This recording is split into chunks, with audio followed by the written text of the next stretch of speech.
So, Amy Goodman, how you been holding up here? Well, Labor Day was quite a day of work.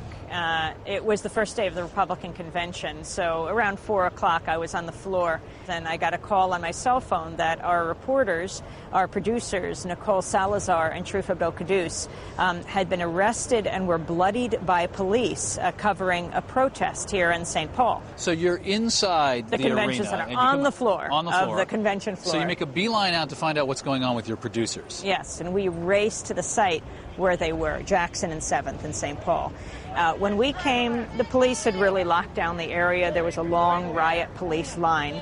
I ran up to them, and I stopped and said, I want to talk to your commanding officer. 2 of our producers are inside. They've been arrested, and we need to have them released. They're accredited journalists, and I showed my accreditation as well.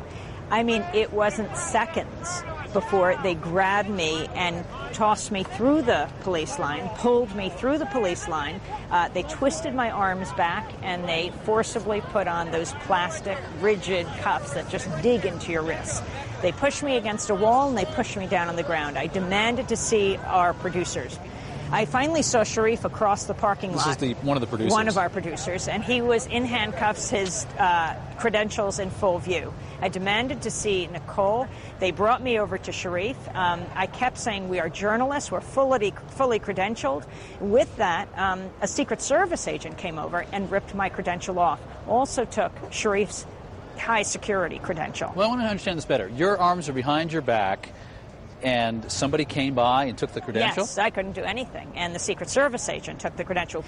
They put me on the police wagon, and Nicole was there, she too wearing her credential. And I asked Nicole what had happened. They had been at work. We work right by this space where the protest was. They heard a commotion, came downstairs, saw the police. She was filming with a video camera. There was a parking lot. The police came at her very fast, full riot gear, and they were saying, face on the ground, face on the ground. The police came at her. She was trapped. It's a parking lot. There were cars behind her, and she said, where can we go? Press, press.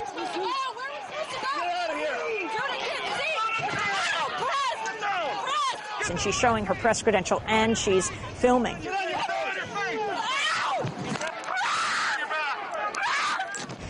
They take her down. She's on her stomach.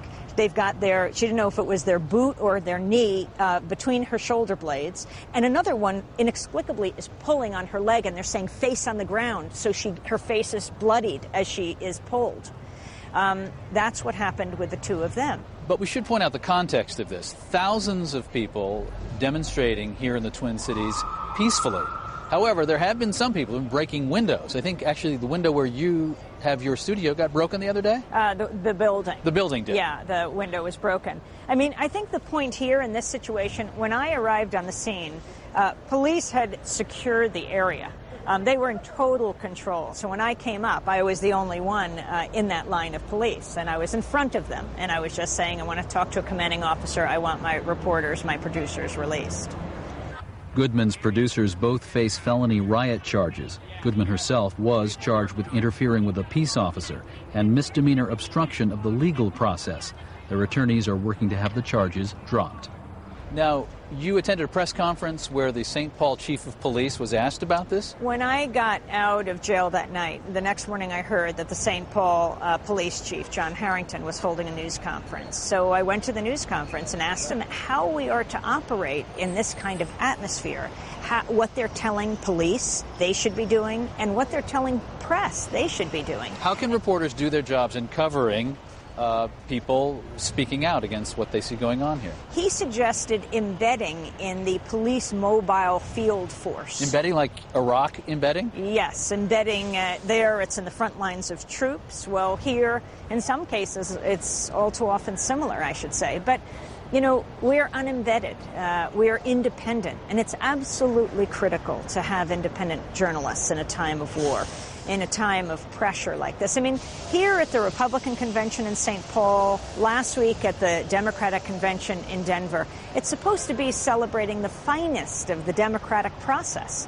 And instead, they're cracking down on the journalists, the watchdogs. You feel that's what's happening? You're not just sort of swept up in a bigger process? You think it's a crackdown? I think there are two things going on. Yes, I think there is a sweep, and there has to be a serious question asked about many of the peaceful protesters that were arrested.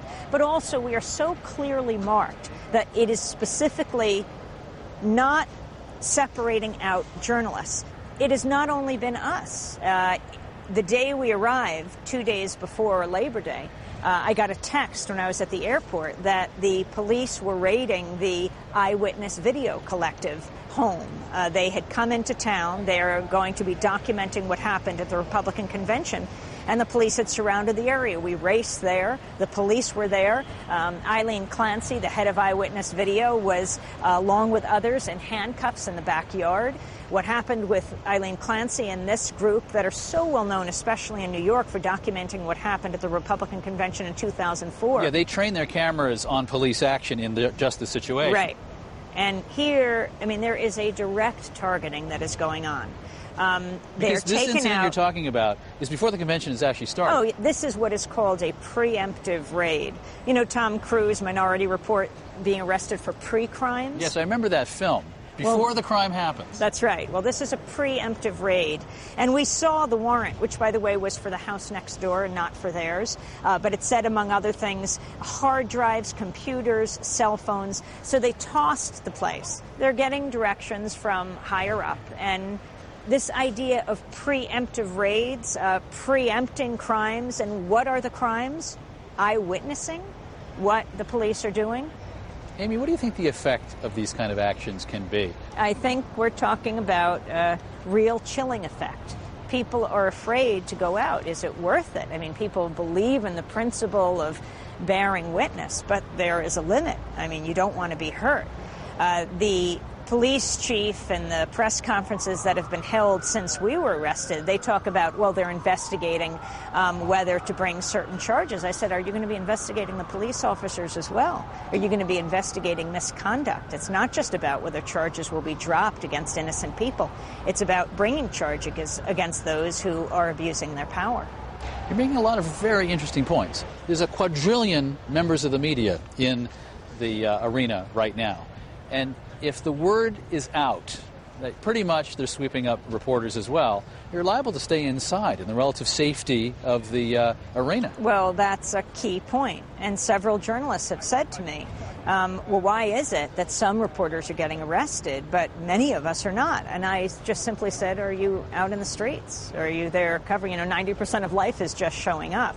And it is our job to be there. Our coverage is called Breaking with Convention, War, Peace, and the Presidency, from the suites to the streets to the convention floor. We've got to cover all aspects of this event. It's not just what's happening in the podium. It's also what's happening on the streets. But if you're afraid of getting beaten up or arrested or getting a felony on your record, maybe you'll stick around eating hot dogs and sitting in your comfy seat inside. That's right, in the skyboxes. But that only gives you one picture. It is very important that we be covering all aspects of this, what is called a national security event. Because so often those inside the convention center, whether it's the Democratic Party or the Republican Party, do not represent the majority of Americans. The people out here in the streets also represent many people. They're grassroots movements that are not invited inside, but they're deeply concerned about issues like war, like torture. Well, Amy Goodman, host of Democracy Now!, thank you very much. Thank you. There was another big political convention going